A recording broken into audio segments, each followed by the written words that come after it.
Engañé a mi esposo y, después del divorcio, disfruté de mi vida. Pero ahora, al verlo casado y con una hija, me arrepiento de todo. Nunca pensé que escribiría algo así, pero lo hago con la esperanza de que alguien que esté en la misma situación en la que estuve yo pueda evitar cometer los mismos errores.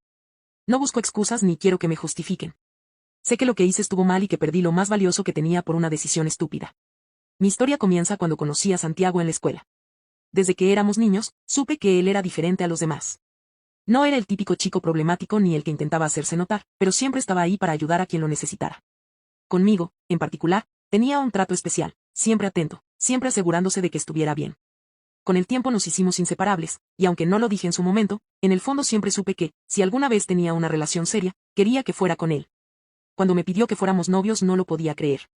Había soñado con ese momento, pero nunca pensé que realmente sucedería. Dije que sí sin pensarlo 2 veces, y fue como vivir en un cuento de hadas. Durante el colegio, todo el mundo nos veía como la pareja perfecta, envidiaba nuestra relación, y yo me sentía afortunada. El tiempo pasó y seguimos juntos en la universidad. Mientras muchos de nuestros amigos terminaban relaciones y pasaban por dramas amorosos, nosotros nos manteníamos firmes. Santiago siempre fue un hombre confiable, estable, alguien en quien podía apoyarme sin miedo. A mis ojos, él era el hombre ideal. Y cuando me propuso matrimonio al graduarnos, no dudé en aceptar. Sentí que era lo correcto. Nos casamos poco después de cumplir los 22 años, y por un tiempo todo fue perfecto. Teníamos nuestro propio departamento, trabajos estables y la vida que cualquier pareja desearía. En ese momento pensé que lo había logrado, que tenía todo lo que necesitaba para ser feliz. Pero solo un año después, algo cambió. Fue después de una conversación con mis amigas que me di cuenta de que mi vida ya no era la misma. Mientras ellas hablaban de fiestas, viajes improvisados y nuevas experiencias, yo solo podía hablar de mi casa, de lo que había cocinado esa semana, de cómo había organizado el departamento o cómo era mi trabajo. No es que Santiago me obligara a nada. Él jamás me impuso un rol ni me hizo sentir atrapada. Pero la realidad era que, sin darme cuenta, me había convertido en una de esas mujeres que solo vivían para su esposo. Mis amigas comenzaron a hacerme notar las diferencias. Paula, la que nunca se casó, siempre nos llamaba aburridas y se burlaba de que ahora nuestras conversaciones giraban en torno a responsabilidades. Mientras ella aún vivía sin ataduras, disfrutando de la libertad de salir con quien quisiera, mis otras amigas, Andrea y Sofía, tenían pareja, pero aún no estaban casadas. Seguían en la etapa de salir, divertirse y hacer planes sin muchas restricciones. Y yo era la única que ya había cruzado la línea. Los primeros comentarios los ignoré, pero poco a poco comenzaron a quedarse en mi cabeza. ¿Había cometido un error casándome tan joven? ¿Había renunciado demasiado pronto a mi independencia? Lo peor es que no tenía una respuesta clara. Para el 3er año de matrimonio, mi frustración creció. Santiago nunca cambió. Siempre fue el mismo hombre atento y amoroso de siempre. Pero yo empecé a sentirme sofocada. Cada día parecía igual al anterior, llegaba del trabajo, cocinaba, hablábamos un rato y nos dormíamos. La rutina me asfixiaba. Y si bien disfrutaba de nuestras salidas juntos, me parecía diferente a lo que debería estar viviendo a mi edad. Lo que terminó de hacerme entrar en crisis fue cuando Santiago mencionó que quería que tuviéramos hijos. Para él era el siguiente paso natural, ya estábamos estables, teníamos un buen hogar, nos llevábamos bien, pero cuando escuché esas palabras, algo dentro de mí se rompió. Me imaginé a mí misma, en unos años, dedicada completamente a un hijo, y sentí que me estaban envejeciendo de golpe. Esa misma noche hablé con mis amigas sobre el tema, y sus respuestas fueron exactamente lo que quería escuchar. Paula se rió y me dijo que, si tenía un hijo, mi vida se acabaría por completo, que ya nadie me vería como mujer sino solo como madre. Andrea comentó que tal vez aún estaba a tiempo de divertirme un poco antes de dar ese paso. Sofía, más moderada, me dijo que no me apurara, que disfrutara mi juventud. Y aunque no lo quise admitir en ese momento, ya había tomado una decisión, iba a recuperar esa parte de mi vida que sentía que había perdido. A partir de ese momento, comencé a salir más con mis amigas. Lo hacía con la excusa de que necesitaba distraerme, de que no tenía nada de malo salir de vez en cuando. Y Santiago nunca me dijo nada, porque confiaba plenamente en mí. Siempre fue así. Cuando le decía que iba a salir con las chicas, me sonreía y me decía que lo pasara bien. Nunca revisó mi teléfono, nunca me hizo preguntas incómodas, nunca me dio una razón para dudar de su amor. Pero yo no estaba buscando solo distracción. Lo que quería era sentirme joven de nuevo, sentir que todavía tenía opciones, que mi vida no estaba completamente definida. La primera vez que ocurrió ni siquiera fue planeado. Estábamos en un bar celebrando el cumpleaños de Paula. Llevaba meses saliendo con ellas, cada vez más seguido, acostumbrándome a la dinámica de las noches largas, los tragos y los coqueteos inofensivos. Pero esa noche fue diferente. Había un hombre en el bar que no dejaba de mirarme. No era especialmente atractivo ni tenía algo que lo hiciera destacar, pero lo que sí tenía era algo que hacía mucho tiempo que no sentía, interés en mí como mujer. No como esposa. No como futura madre. Sino como alguien deseable. Cuando se acercó y comenzó a hablarme, me dejé llevar. No mencioné que estaba casada, no le di ningún indicio de mi vida real. En algún momento de la conversación, sin pensarlo, me quité el anillo y lo guardé en mi bolso. Quería sentirme libre, aunque fuera solo por esa noche. El resto fue casi automático, bebimos, reímos, y cuando menos me di cuenta, estaba en su departamento. Me había convencido a mí misma de que solo estaba recuperando algo que me pertenecía, que no era nada serio, que solo estaba disfrutando el momento. Pero cuando desperté al día siguiente, con la resaca golpeándome y viendo el anillo de bodas aún en mi bolso, supe que había cruzado una línea de la que no podía regresar. La noche anterior había apagado mi celular para que no me molestaran. Solo quería desconectarme de todo por un rato. Pero esa mañana, al verlo apagado, me di cuenta de que no quería ver los mensajes ni las llamadas perdidas. No quería enfrentar la realidad. Me quedé en esa cama extraña, sintiendo la resaca golpearme con fuerza, pero más fuerte aún era la vergüenza. No tenía idea de cómo había dejado que todo llegara a ese punto, pero ya era tarde, lo hecho estaba. Cuando finalmente reuní el valor para salir de ahí, ni siquiera miré al hombre que dormía a mi lado. Me vestí en silencio, tomé mis cosas y salí del departamento sin hacer ruido. Mientras caminaba por la calle, con la cabeza latiendo y las piernas temblorosas, solo podía repetirme una y otra vez que tenía que actuar con normalidad. Llegaría a casa, me ducharía, me cambiaría y me iría al trabajo como cualquier otro día. Haría como si nada hubiera pasado. Con suerte, Santiago ya se habría ido a trabajar y en la noche le daría alguna excusa. Pero al llegar, todo mi plan se desmoronó en un instante. Santiago estaba ahí, esperándome en la sala. El corazón me dio un vuelco. Sus ojos me recorrieron de arriba abajo, su expresión era dura, llena de algo que nunca antes había visto en él, sospecha. No había rastro del hombre cariñoso que siempre me recibía con un beso o una sonrisa. Intenté actuar con naturalidad. Tengo que alistarme para el trabajo, dije, tratando de caminar hacia la habitación. ¿Dónde estabas? Me detuve en seco. Ya lo sabes. Salí con las chicas. Apagaste el celular toda la noche. No supe qué responder. Mi mente aún estaba nublada por la resaca y la culpa. No reaccioné lo suficientemente rápido. Santiago no quitaba la mirada de mí, su mandíbula tensa, su postura rígida. ¿Dónde estabas?, repitió, más fuerte. Santiago, ya es tarde. Tengo que alistarme. ¿Con quién estabas? Lo dijo aún más alto. Mi boca se abrió, pero no salió ninguna palabra. El silencio lo dijo todo. Vi cómo su rostro cambiaba, cómo sus manos se cerraban en puños a los costados de su cuerpo. Dio un paso hacia mí, su voz baja, temblando de furia contenida. ¿Acaso me fuiste infiel? El pánico me paralizó. Quería decir algo, cualquier cosa, pero mi garganta estaba seca y mi mente no podía formar una mentira coherente. Responde de una vez. Pero no fui capaz de decir nada. Y ese fue mi error final. Santiago dejó escapar un suspiro tembloroso y se pasó una mano por el cabello, como si intentara calmarse. Pero sus ojos ardían de rabia y dolor. Eres una traidora. No es lo que piensas, logré balbucear, pero ya era tarde. Él negó con la cabeza, riéndose sin humor, con esa risa amarga de alguien que acaba de perder todo lo que creía cierto. No te molestes en inventar excusas. Lo sé. Lo sé porque ni siquiera puedes mirarme a los ojos y decirme que no lo hiciste. Las lágrimas comenzaron a caer sin control. Me acerqué a él, traté de agarrar su mano, pero se apartó como si lo hubiera quemado. Santiago, por favor, perdóname. No sé en qué estaba pensando. No, su voz fue fría y cortante.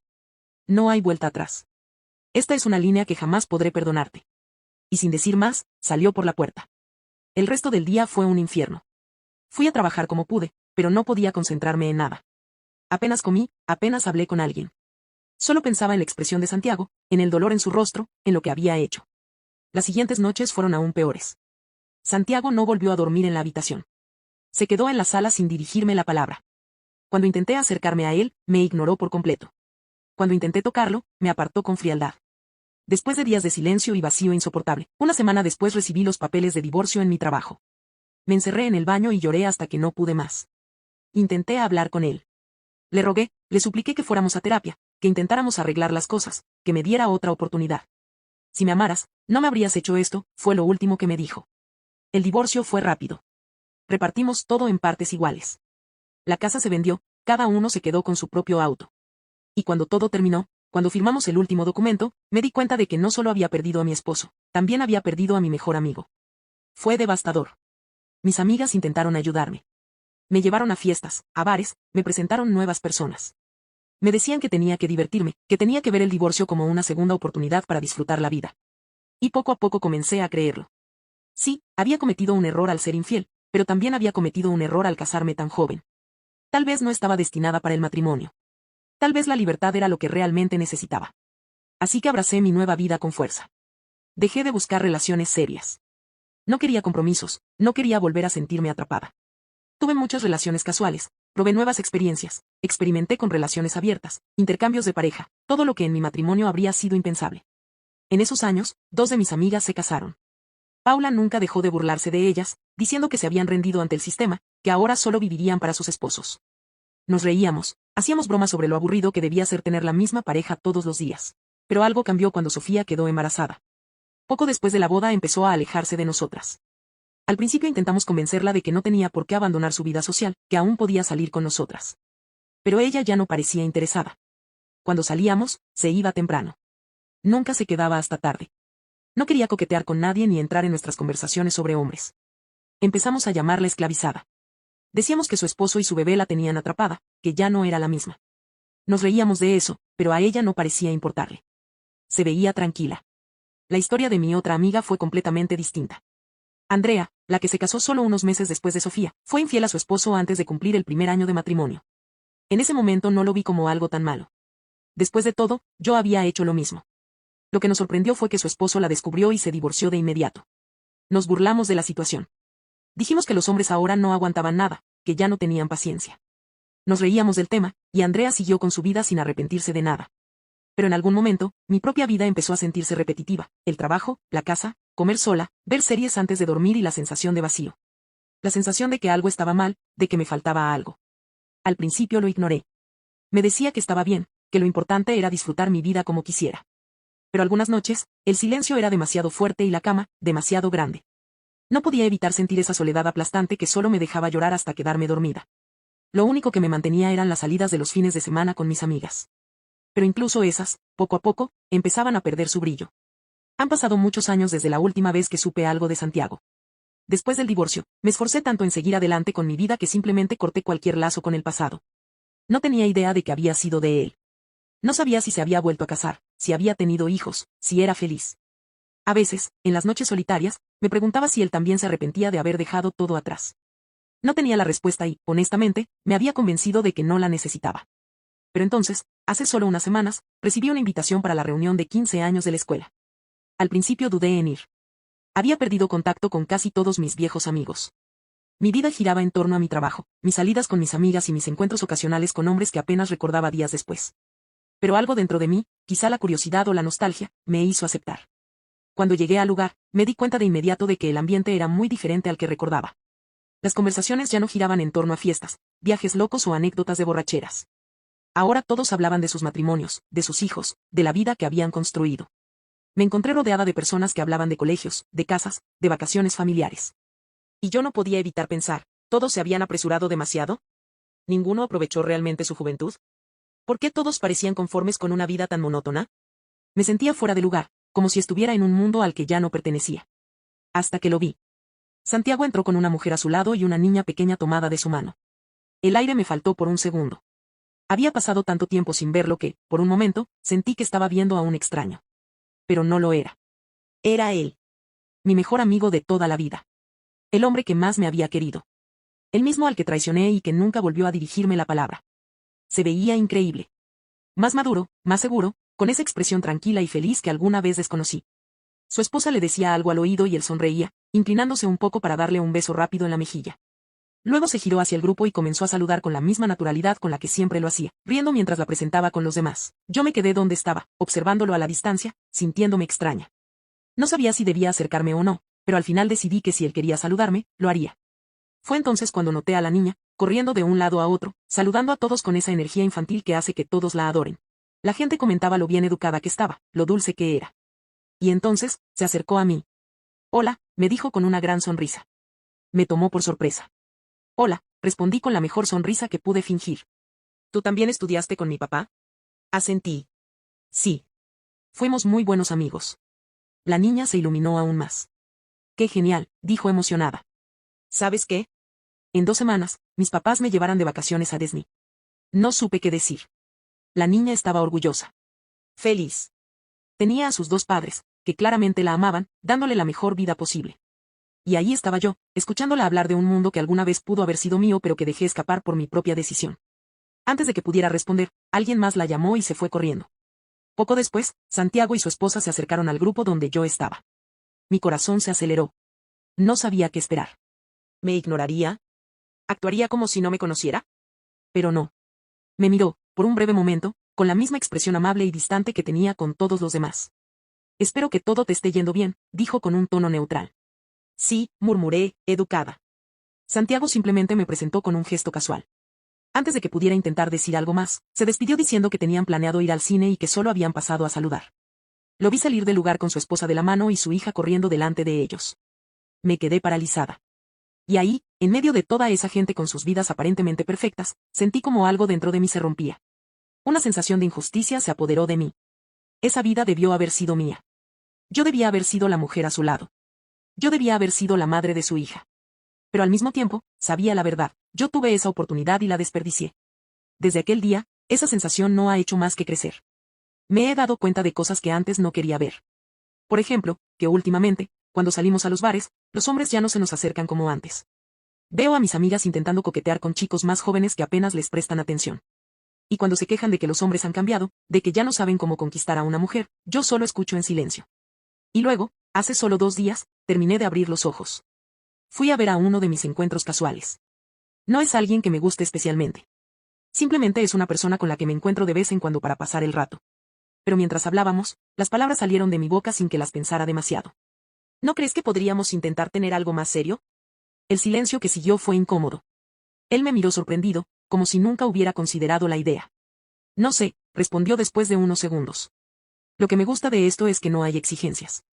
Nos vemos cuando queremos, sin ataduras. Supe en ese momento que había cometido un error. Hablamos un poco más, pero su incomodidad era evidente. Ayer recibí un mensaje suyo diciéndome que lo mejor era dejar de vernos, que todo se estaba volviendo demasiado complicado. Y ahora estoy aquí. Sentada frente a mi computadora, después de un largo día de trabajo. Sola. Escribiendo esto sin esperar nada. No quiero consejos. No quiero apoyo. No quiero críticas. Solo quiero sacármelo de encima. Sé que cuando termine de escribir, cerraré la computadora, me ducharé, me acostaré en la cama y lloraré, como lo he hecho todas las noches últimamente. Pero espero que eso ayude, porque, honestamente, no sé cuánto más pueda soportar este vacío.